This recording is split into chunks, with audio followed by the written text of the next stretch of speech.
Magickeepers, The Eternal Hourglass, Book 1, by Erica Kurov. Acknowledgements. A huge thank you, as always, to my agent, Jay Pointer, who was enchanted by the book idea, and who has never failed to support me in my writing endeavors.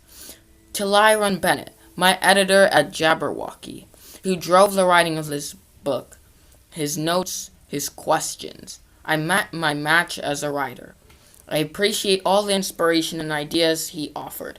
The book, and I as a writer, gained infinitely from his insights.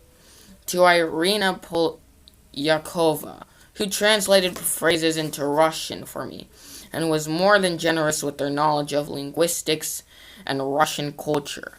I very much appreciate her patience with me. To Writers Camp, Pam, John, and Melody, for Tuesdays in the power of conference calls, friendship, dedication, and sushi. To my young friends, the gang at New Hope, Miranda, Lauren, Allison, Maggie, Josh, and most especially Jacob, who always make me feel like a special writer. To my nieces and nephews whom I adore, Tyler, Zachary, and Tori and Cassidy, twins number 1, and Panos and his sisters, Sophia and Evanthea, twins number 2.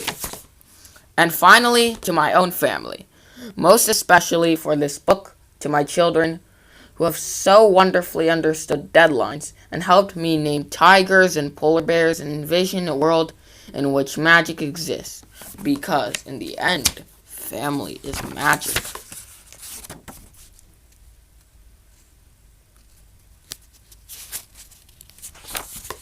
Prologue. Princess Theatre, Montreal, Canada, 1926. The mysterious man in the black wool cloak sat in the front row of the Princess Theatre, precisely in the center seat.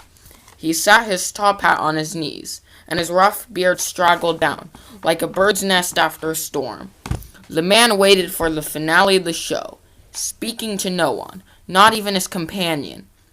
Instead, he stared intently with pale, magnetic eyes as the most famous magician in the world, Harry Houdini, announced his next trick from the stage. Ladies and gentlemen, introducing my original invention, the water torture cell. As the audience hushed, Houdini, short and muscular, with a head of dark hair and wearing a simple black bathing suit, was draped in chains by his wife, Bess. A policeman from the audience was brought on stage wearing a dapper uniform, badge gleaming under the spotlights. Holding up his own handcuffs, the policeman pulled Houdini's arms behind his back and clapped the cuffs on tightly, checking them several times before nodding. The chains wrapped around Houdini's body were heavy and clinked and rattled with every move he made. Finally, 2 huge padlocks were attached to the chains and locked dramatically with shining brass keys. Slowly, the magician was lifted, upside down, and suspended over the glass torture chamber filled to the top with ice-cold water. Bess signaled, and Houdini was lowered until his head almost touched the beckoning water. Bess told the crowd, "Take one last breath with the master, Houdini, and see how long you can hold it." The crowd inhaled as one.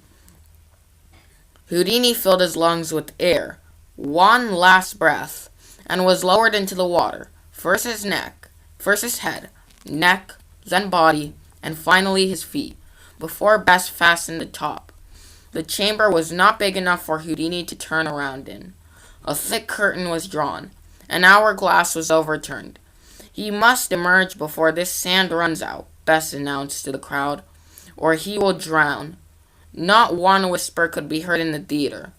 Patrons in fur coats and fancy theater dress leaned forward. Women in plumage and jewels nodded their hands together anxiously. The man in the cloak heard people exhaling around him as they gasped for breath. He watched the sands trickling, as if he were somehow counting each grain. Now, as the sands ran down inside the hourglass, members of the audience murmured. Someone near the man in the cloak whispered, "It's impossible to hold your breath that long. They must free him." "It's been 2 minutes," Bess exclaimed from the stage, panic in her voice. "He cannot survive." Bess parted the curtain, revealing Houdini struggling wildly with his shackles. Frantically, she closed the curtain and ran for the safety axe, ready to smash the glass and free her beloved husband from the throes of death. She raised the axe as the audience gasped in horror. The man in the cloak saw those around him frozen at the edge of their seats as if statues. Seconds passed. The curtain rose. The water torture cell was empty. At that moment, a dripping, wet, and smiling Houdini was revealed, standing atop the torture cell, arms raised above his head in triumph.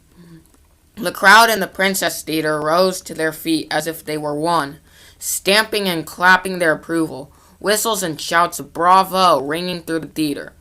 But not the man in the cloak with the icy eyes. He stared, not at Houdini, but at the hourglass that had sifted the sparkling sand. He could see the lettering etched along its gold-rimmed top. His companion leaned close to him and whispered in his ear, "Is that it, Master?" "Master?"